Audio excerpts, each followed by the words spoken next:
Welcome to the inaugural episode of the RLND Podcast, where chiropractic meets real-life transformation. If you're tired of surface-level wellness talk and you're ready to unlock the truth about your body, your mindset, and what it really takes to live better, you're in the right place. Let's get real. Let's get realigned. I'm Dr. Matt. And I'm Dr. Adrian. We're both chiropractors, and we started this podcast for one reason: to have real, honest conversations about not only chiropractic, but really health in general, without the fluff, hype, or medical mumbo-jumbo. Before we get too far in, the RLND Podcast is brought to you by the Walton Clinic of Chiropractic. You can go to waltonclinic.com for more info. Okay, so let's dive in. There's something really fundamental. Right? But it's often totally misunderstood. What do you really think your spine does? Yeah. What's the first image that pops into your head? For most people, I bet it's just like this strong pole. A stack of bones, basically. Right, holding your head up. Exactly. Maybe an anchor for your shoulders. I've heard people joke it's like a glorified coat rack. Yeah, the coat rack analogy. I hear that one too. But what if that idea, really simple picture, is just massively underselling it? What if it's one of the most complex, vital, honestly surprising systems in your body? Well, that's exactly it. It's a really common perception, but it's one we're definitely here to challenge today. Your spine, it's so much more than just holding you upright. It's like a command center, truly linked to almost everything your body does. It's pretty surprising stuff. That's what we're aiming for. We want to cut through the usual stuff, skip the heavy jargon, and give you a shortcut to understanding one of your body's most critical systems. Expect some aha moments, hopefully. Yeah, and practical insights too, things that might actually change how you think about your own body and well-being. We're definitely going beyond just scratching the surface today, exploring those connections that, explain how things really work. Because it's weird, isn't it? It's so important, the spine, but like you said, it's often this mystery. Totally. People see it as mechanical support, just structure. But the research that's available paints a picture of this dynamic central hub for communication way beyond just keeping you from flopping over. Okay, let's tackle that head on then. The just a stack of bones idea. I mean, physically, yes, it is bones, and yes, it holds your head up. That part's true. Sure, structurally. But when we dig into the research, it's so clear that's just level one, the absolute basics. Exactly. What's really fundamental, according to what we know, is why that structure is there. Yes, as a framework for the body, but its primary job, maybe the most critical one, protection.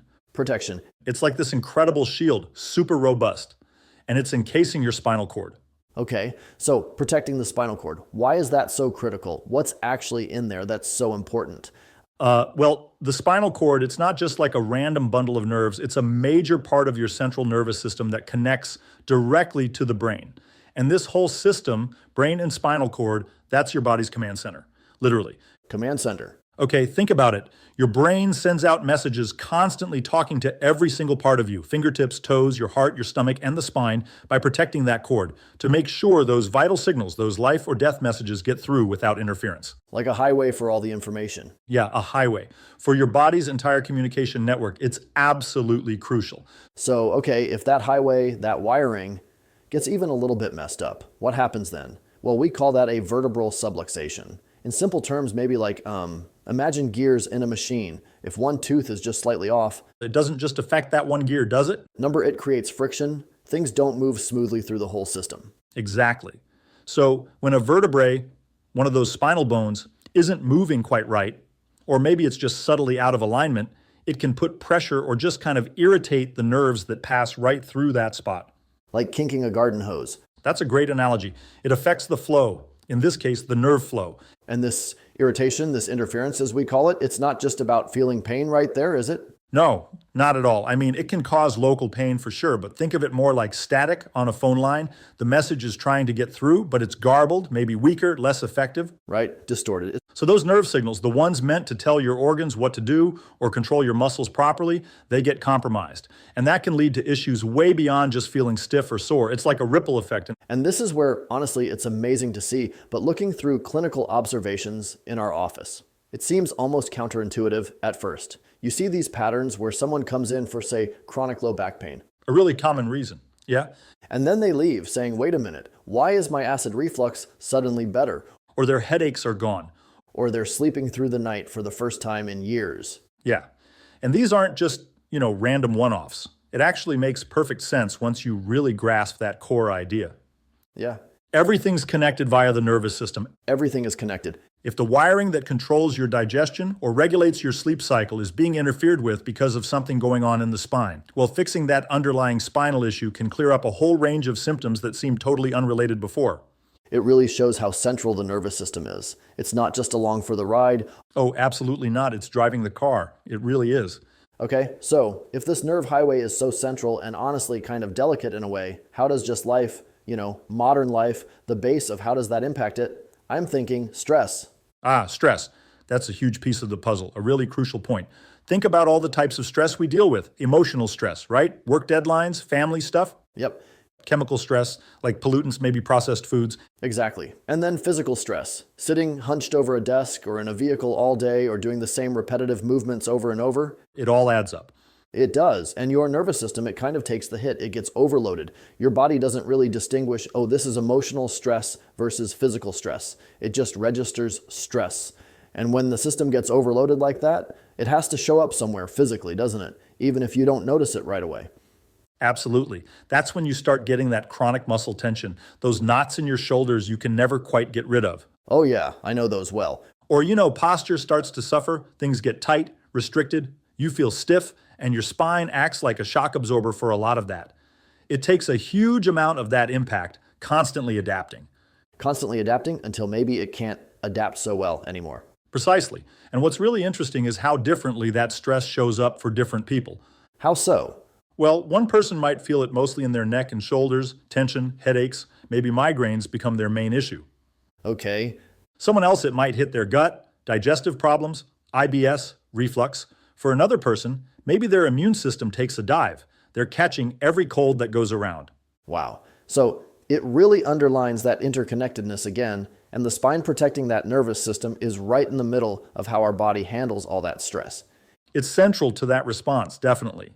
So connecting all this back when we talk about spinal health and chiropractic care specifically, it's really important to clarify that it's not just about the stereotype, right? Cracking backs, right? That's a very surface level view.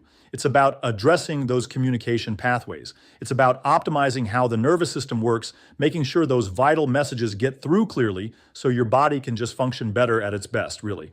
Which leads us to the purpose of spinal adjustments themselves. It's key to understand they're not only for pain relief.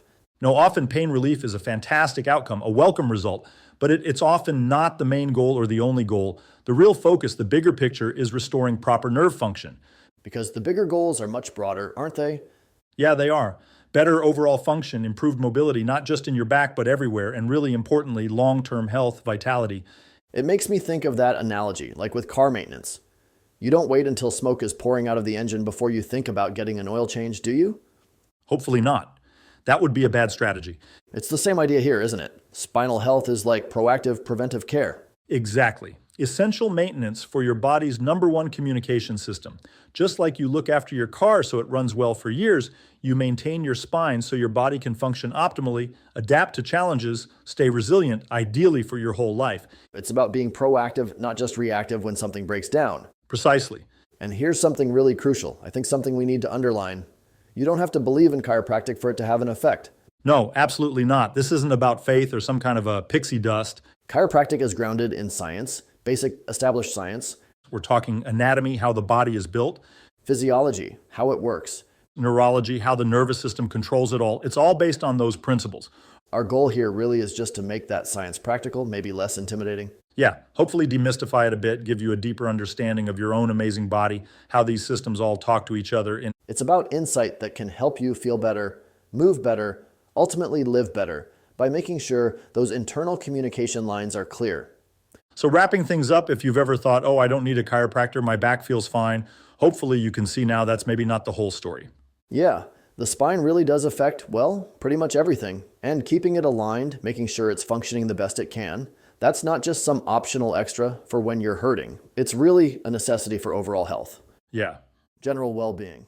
Definitely. Even if you feel great today, no pain, no obvious issues, understanding how central your spine is, that's crucial for long-term vitality, for letting your body reach its full potential. It's about that whole intricate network, isn't it? the one that lets you move, think clearly, and even digest your food properly. It underlies everything. And speaking of surprising things before we finish, here's a little something to chew on related to all this. We talked about what adjustments do for nerve function, but what do you think that popping sound is? You know, the one you sometimes hear during an adjustment. The famous pop, yeah. You might be really surprised to learn it's not your bones cracking or grinding together. For now, let's just let that thought simmer until our next episode. Keep exploring how amazing your own body is, how everything connects. Yeah, you've only got one body, right? One life. Understanding how to keep its main communication lines open. That's a powerful thing. Episode 1 in the books. We've got a bunch more episodes coming that cover everything from posture and pain to stress, sleep, kids and chiropractic, and good general health info to help you be a better version of yourself. Exactly. Thanks for tuning in to the RLND Podcast. If today's episode hit home or hit your spine, share the show, leave a review, and stay connected. You've got one body, one life. Keep it realigned.